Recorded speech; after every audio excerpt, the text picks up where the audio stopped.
Capítulo 11. Evaluando.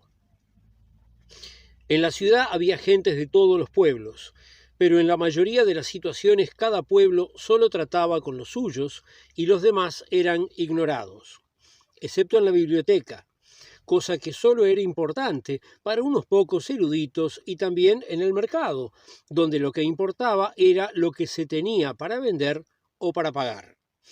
Allí fue que Mariam había conocido a un par de amigas que eran de otros pueblos, una griega cirenaica y una natural del país. Se entendían entre sí en un griego poco elegante, mezclado con palabras de sus lenguas y también algún término derivado del idioma de los conquistadores. Pero en el lugar en que vivían, todas las casas eran de gentes de su pueblo. Ya hacía bastante tiempo que las sabidurías rondaban la familia de Mariam.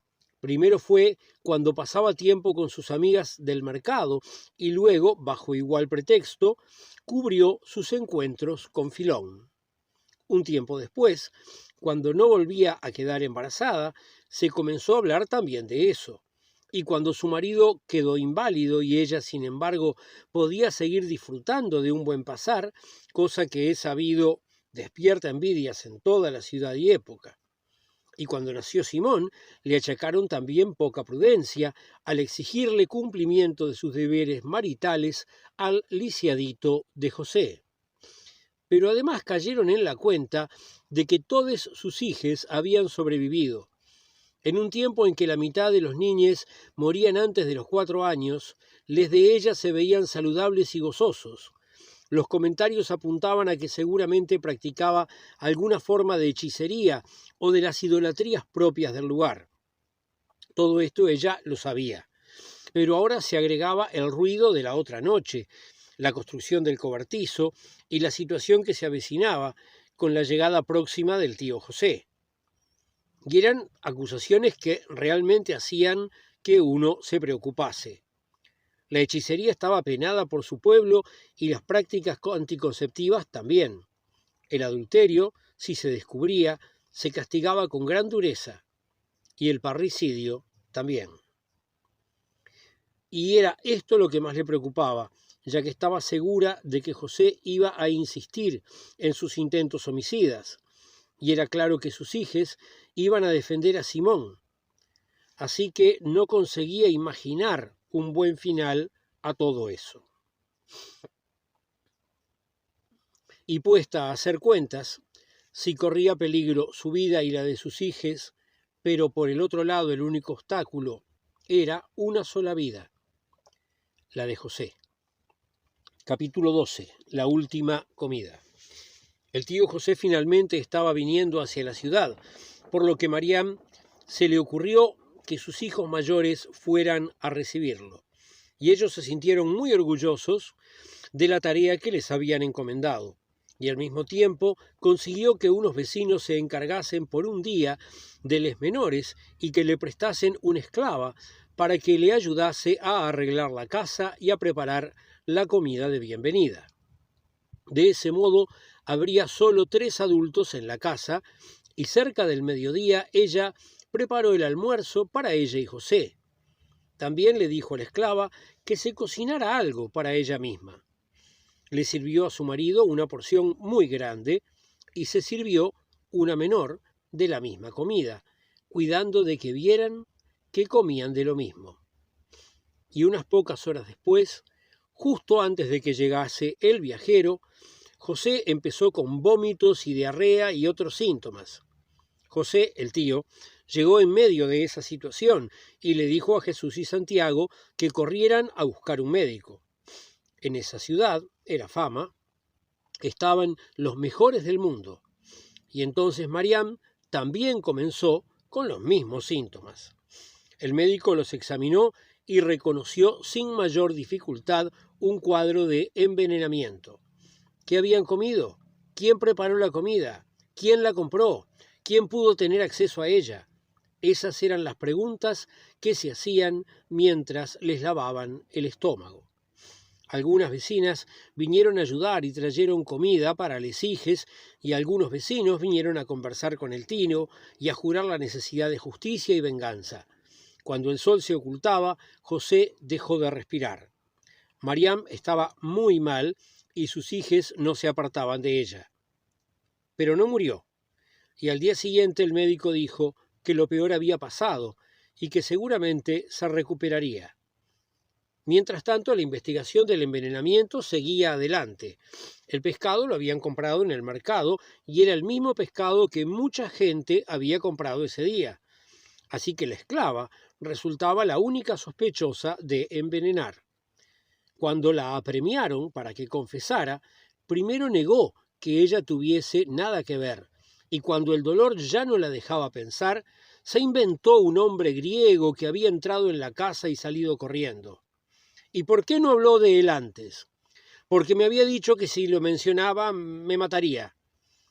Así pues, la confesión apuntó a un culpable que nunca sería hallado, y Mariam tendría, por el resto de su vida, menor sensibilidad en las piernas y calambres. Capítulo 13. La partida. Mariam había aceptado la idea de la mudanza de regreso a su país. No podía ser de otra manera. Lamentaba, sin embargo, todo lo que perdía y que sabía que no iba a recuperar nunca más.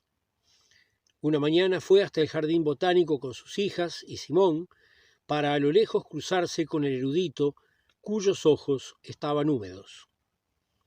Sin embargo, de alguna forma, demoraba los trabajos necesarios para la mudanza, que se dividían en dos partes: deshacerse de lo que no se podía trasladar y empacar lo que se debía llevar. Las cosas de mayor valor, como la casa y las herramientas de ebanista, las vendió el tío José, tomándose el tiempo en la venta de la casa y arreglando el pago para el día en que partirían. Y mientras conversaba con gentes provenientes de todo el mundo sobre las novedades e intentaba comprender cómo ellas afectarían su vida y sus negocios, también arregló no el alquiler sino la compra de algunos asnos para la carga, ya que sabía muy bien a quién vendérselos luego. José y Judas ayudaban mucho, pero en ráfagas de poco tiempo, y pronto se iban a correr y a nadar, y cuando el tío les decía que se aplicaran más a sus tareas, la madre le recordó que de futuro ya no verían el mar todos los días. Las mellizas eran diferentes y muy iguales, todos decían, pero con respecto a la mudanza todo era un único comportamiento, de ayuda y de cumplimiento de las tareas. Su madre les advertía que iban a un lugar muy diferente, donde las mujeres no pueden ir solas por el mercado y donde las ropas deben cubrir todo el cuerpo. Ella se daba cuenta que Salomé estaba extrañada y no lograba imaginarlo, pero Susana tenía muy en claro que estaban yendo a un lugar peor. Simón se mostraba vivaracho y gateaba por doquier, metiéndose en situaciones incluso peligrosas, hasta que acordaron que las mellizas lo vigilarían por turnos. Con los bienes que no se iban a llevar, pero que no eran de gran valor, el tío José les planteó a los mayores que decidieran qué cosas donar a los pobres y cuáles vender. Al tío le encantaba ver cómo argumentaban sobre el destino de cada objeto y cómo diferencias que en un principio parecían irreconciliables terminaban en un buen acuerdo. Y también, separados los bienes, Santiago se encargó de las donaciones y Jesús de las ventas, sin que hubieran cruzado media palabra, ya que para ambos era obvio qué tarea cumplirían. En las semanas finales del verano partieron con la última caravana que regresaba por la costa. Si no lo hacían en ese momento, se les iba a complicar bastante. Tal vez tuvieran que pasar otro año allí, no por el clima del país de la Tierra Negra, sino por el de su destino. Entre las cosas que llevaban iba aquella última mesita con un compartimiento secreto. El tío José les dijo que le parecía bien que llevaran un recuerdo de su padre. Jesús le contestó: «No es un recuerdo de mi padre, es un recuerdo de que las cosas suelen ser distintas de como parecen». Y Santiago a su vez dijo: «También es un recuerdo de que las cosas son exactamente lo que parecen. Capítulo 14. La ciudad prometida. Muchos les habían hablado de la capital de su pueblo, del antiguo templo, que se decía ser el único, y de su lugar entre las montañas. Pero en el viaje de cerca de un mes el tío advirtió a los mayores que instruyeran a sus hermanos en no mostrarse decepcionados por el tamaño del lugar. Y cuando a media mañana la ciudad quedó a la vista desde una colina cercana, los mellizos se miraron y se entendieron.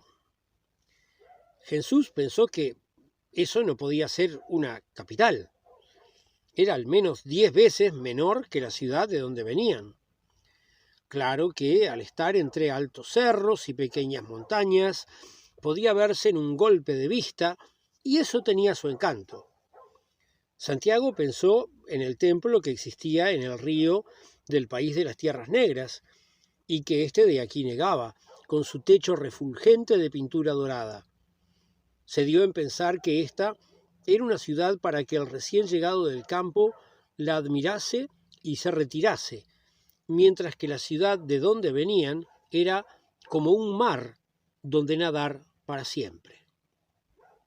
Y José, el hermano, les dijo: gracias por advertirme, y hacía bastante esfuerzo por no reír.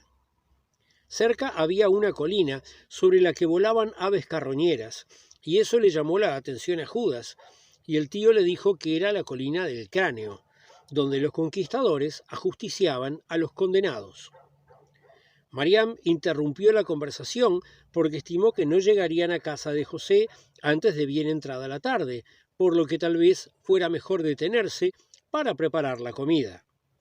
El tío asintió, pero indicó a un mozo que siguiera hasta su casa con casi todos los asnos y que le enviasen otros de refresco para luego llegar más ágilmente, y se detuvieron por ahí.